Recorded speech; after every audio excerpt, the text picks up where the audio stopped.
Texans draft Dylan Horton. I am excited about this. Very, very excited about this. Dylan Horton is a 6'4", 262-pound defensive end out of TCU, but he hasn't always been that. He's gained like 60 pounds since his senior year in high school. And he started off, he's a safety in high school. He moved to outside linebacker at SMU.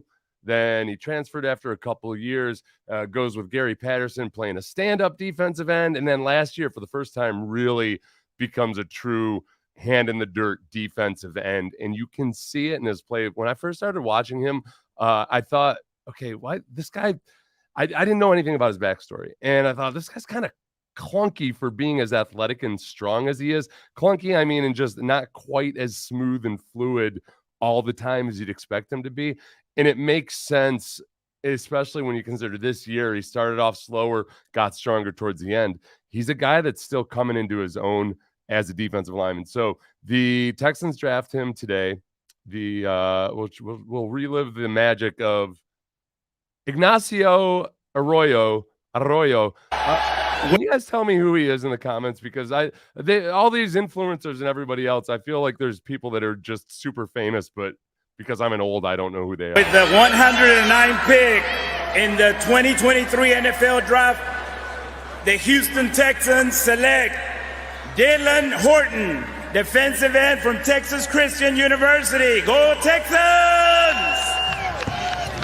I know those guys. I just didn't know Dylan. So, and then it gets a little bit funny here too, because I think it sounded to me like Matt Miller may have gotten confused, like I often do, and he thought that Dylan Horton went to the Raiders. I'm not so sure. Maybe I'm just getting punch drunk as we get along in this thing. But I'm going to show what Matt Miller and Mel Kiper said about him, and then we're going to watch some of the highlights. Then I'll show you a little bit of the analysis from some of the other people, some of the perhaps negatives, and watch a few clips straight from a game from earlier this season. But I'm very excited about this guy because he's a late bloomer, and because he does, like, he's a full-grown man, but I think he might have room to put on a little size. If you think about some of the guys for San Francisco that have been able to play both defensive end and inside, Charles Omenihu, who played very well for D'Amico Ryans once he left Houston and went to San Francisco. I think he could be that type of guy. So here is what Mel Kiper and a Matt Miller, who wasn't quite sure of his new destination. To the national championship game, and he led the Big 12 in sacks. 6'4", 262 pounds, a former safety who moved to outside linebacker, then moved to defensive end, and it was essentially unstoppable last year, guys. So I love the fit for him here. The Raiders have to get younger at outside linebacker. They got to get some more juice. That's where Matt got a little bit confused. Opposite Max Crosby, we saw them do that on Horton to play with his hand down, to play in space. He's got that ability to shoot through gaps, to run through the hands of offensive linemen. He's just got to continue to learn the position. That's the reason he's here in round 4, because he is so inexperienced as an outside linebacker, given the position changes. That right there, let me give you, I'll give you a little bit more view, a better view of that. That right there, that spin move, that's the thing where I'm saying, like, there's times where you can tell he's not that fluid yet as a true pass rusher. And as the one commenter pointed out, yeah, he's been playing head up over the tackle a lot at times, playing more of a read and react. Here you see him in pass rush mode, but just watch how smooth he is with this. And that's the reason he's here in round 4. Like, that's a chop, then a spin back inside. He gains ground, but the guard is waiting for him. But that's a really good, because he is so inexperienced as an outside linebacker, back out, given the position changes that he's seen. But as far as the impact players on defense in the Big 12 last year, I don't know that you could find a better one, Mel. Dylan Horton was everything for TCU. Yeah, he was really, really good. And as Landry Locker would tell you here, I believe we have him up next. Yeah, Landry's a Texas fan, of course, and he says, gotten pretty familiar with Dylan Horton the last couple of years, had 14 tackles and 3 sacks the last 2 years against Texas. He had 3 or 4 sacks against Michigan in the playoffs. Like, the guy's been super productive, and you wonder, okay, how come why did he not get drafted until the 4th round? A big part of it is 2 things, really. I think one is that it's been a relatively recent onslaught by him. Even though he's produced in the other playing outside linebacker, I think this is his natural position. Like he finally found where he needed to be after 4 years of college and steadily getting better. But he also, again, went from 200 pounds as a high school senior to reportedly up to 275 this season. In some of the highlights I can show you, he's got a little bit of it looks like he's worked at putting on weight, and I can appreciate that. It's hard. It takes a suppression of your ego to go from like a chiseled 235 or 240 and just say, screw it, I'm going to get big. So the guy plays a million miles an hour, really like shoots up gaps really well. We'll just take a look at him.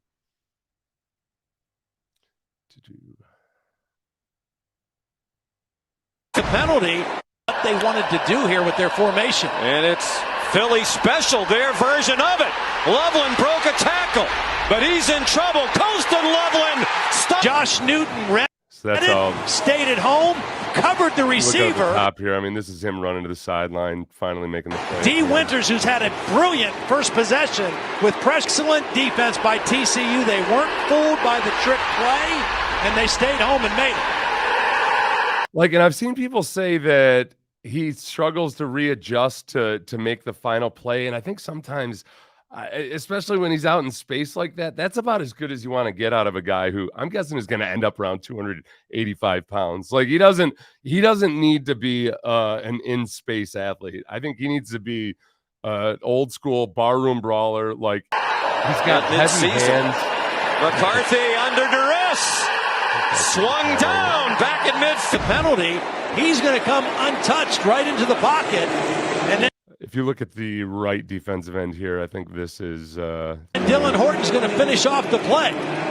There's Hodges, there's Horton. Finish off the play. There's Hodges, there's Horton. And nowhere to go for their approach. Here he's at the bottom of the screen, left defensive end. Is to wear you down. McCarthy, again, only a three-man rush and nobody open. No, the ball's out and it bounces out of. Impressive athlete, 38-inch vertical jump, 4.55 speed. You see the speed closing. Top of the screen. McCarthy, finally, nobody open. No, the ball's out and it bounces out of. Impressive athlete, 38-inch vertical jump, 4.55 speed. You see the speed closing. Okay, top of the screen.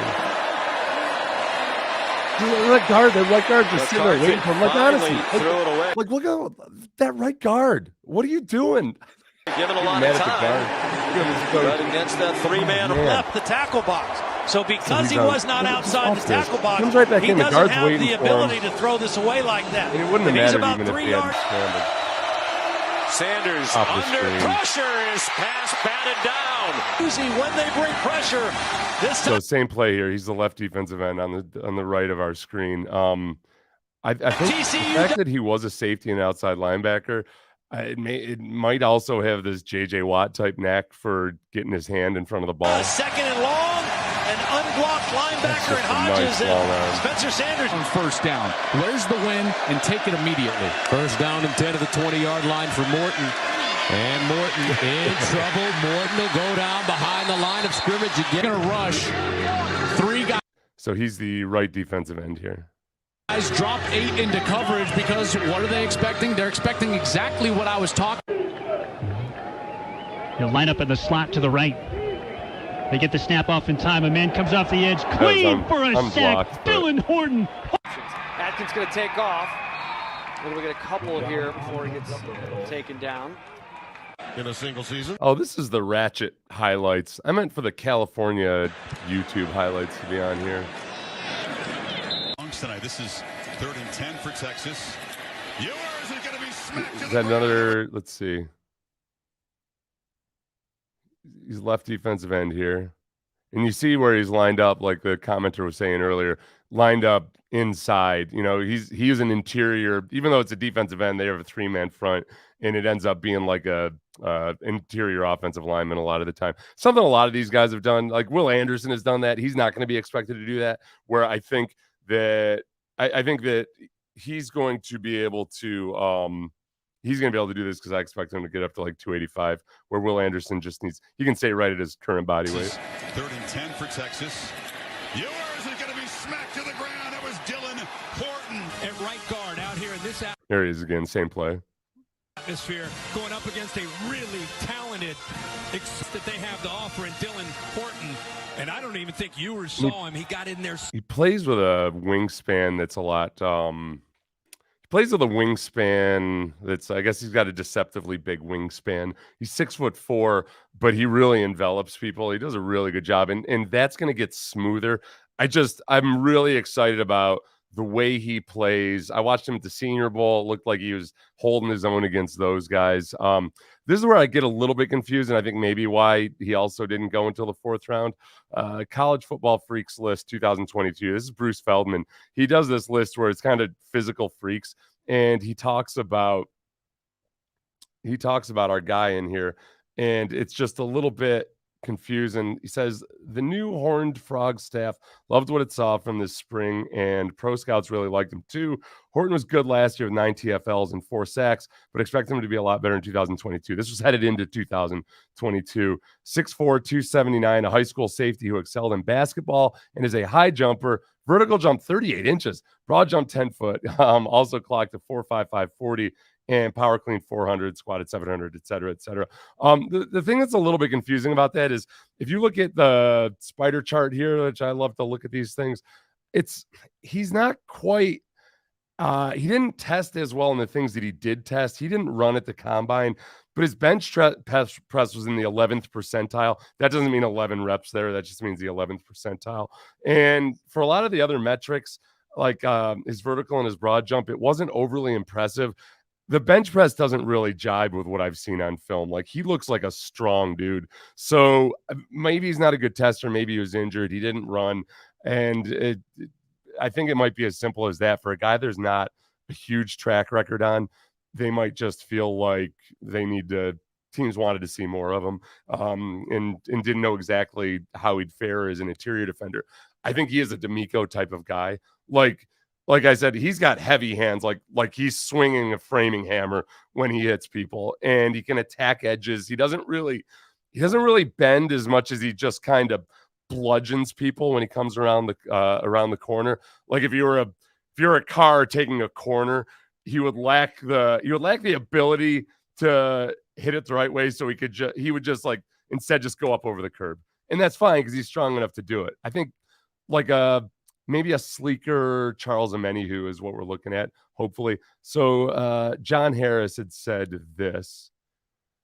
He has awareness of the run action coming his way, the ability to fall back on runs that he's turned inside to help on the tackle. Against Oklahoma State in 2021, the Cowboys had gashed TCU away from Horton, so they decided to run back to Horton's side. He took the tight end, launched him into the middle of the fray, and then made a physical tackle on Jalen Warren for a gain of 1 yard. When he lines up inside or darts inside due to an outside blitzer, he routinely makes life miserable for guards. He has a nasty arm over. That showed up a lot in a lot of the games I've watched. So that's let's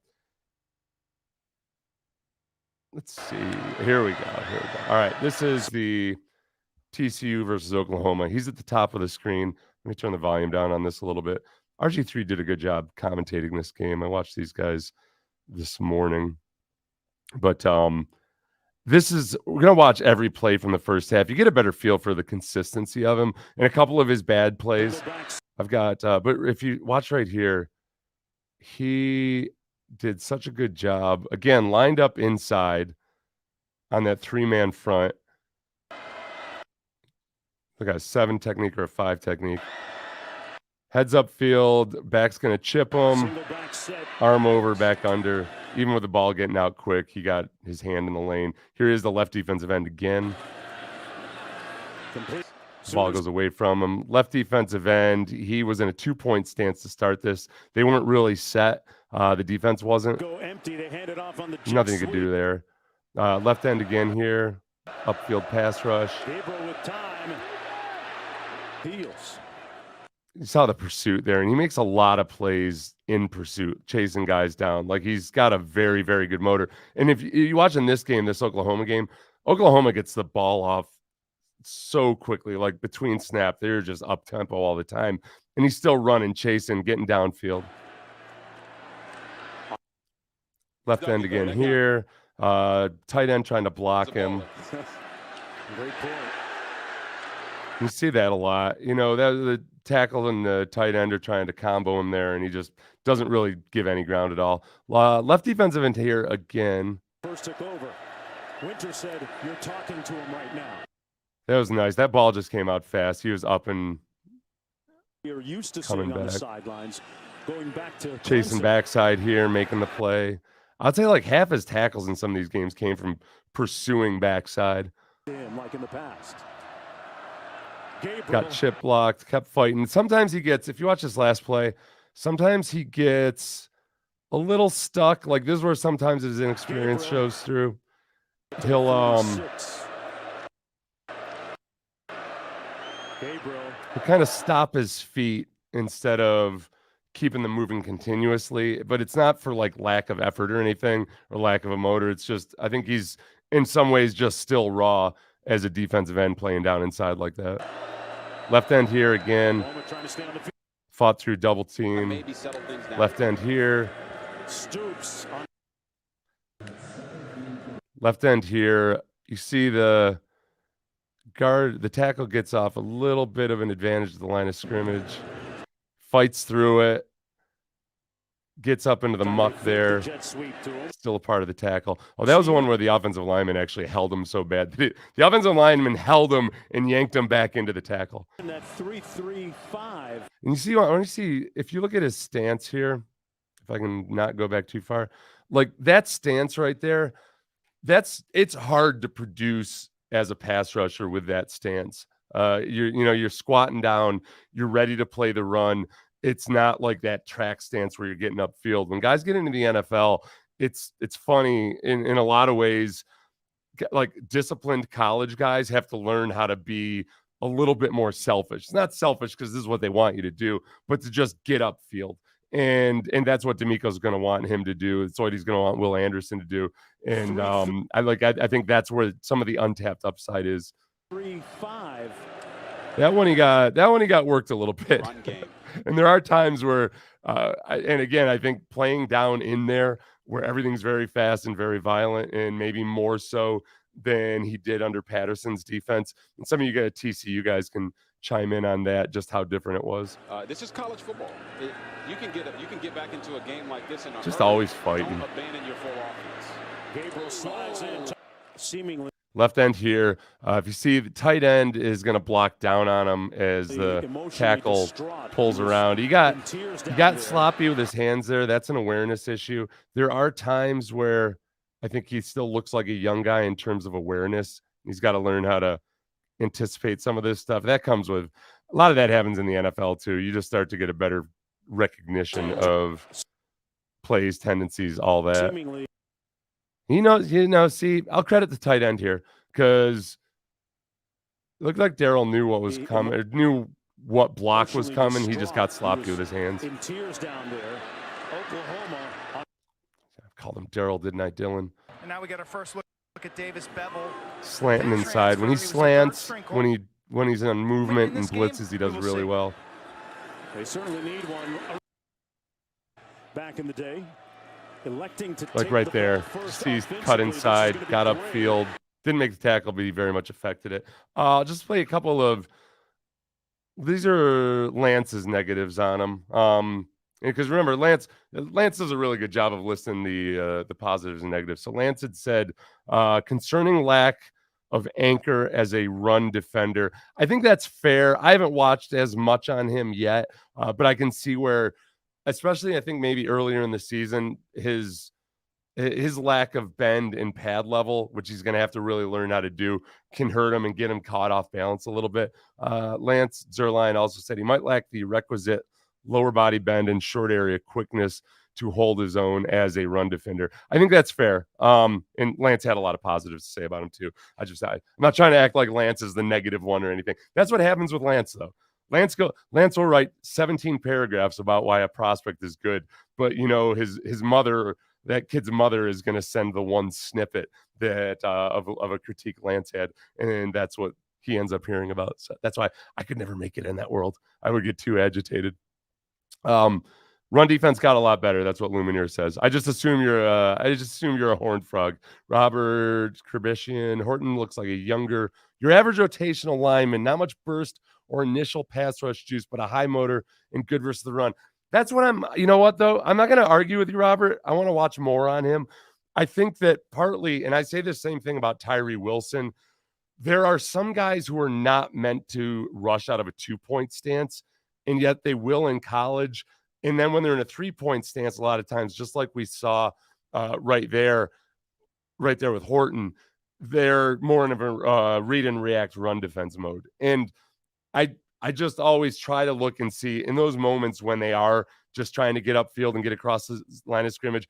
I think that those guys both, I know obviously Tyree Wilson was a higher caliber of prospect right now, but I'm hopeful. Plus he's a 4th rounder. So like you said, average rotational defensive lineman, if that's what he ends up being, if he makes the squad and he's actually valuable, like a Charles Omenihu, then that's a good use of a 4th round pick. So I'm excited about him. I got to dive into all these other draft picks, but I wanted to take a look at him because we've watched Will Anderson a bunch already, but Dylan Horton, if I forgot anything about him, the fact that he has that really nice and smooth swim move makes me feel more optimistic that there's more fluidity to come. I think he's very raw in a lot of respects. And I can say this myself as a late bloomer myself, like I grew 2 inches and gained a lot of weight when I was in college. You're almost like an awkward teenager that whole time that you're growing into your size. So this is a guy that has gone from 200 to 265, 270 over the course of several years. And I think he's still learning how to carry that bulk and that weight. You have to move a different way. It's just you got to plan ahead a little bit. You can't just stop on a dime and jump around and jump up and dunk the way you could when you were young. So, hey, appreciate it, guys. I am going to cut this off because I want to watch more draft. Goodbye.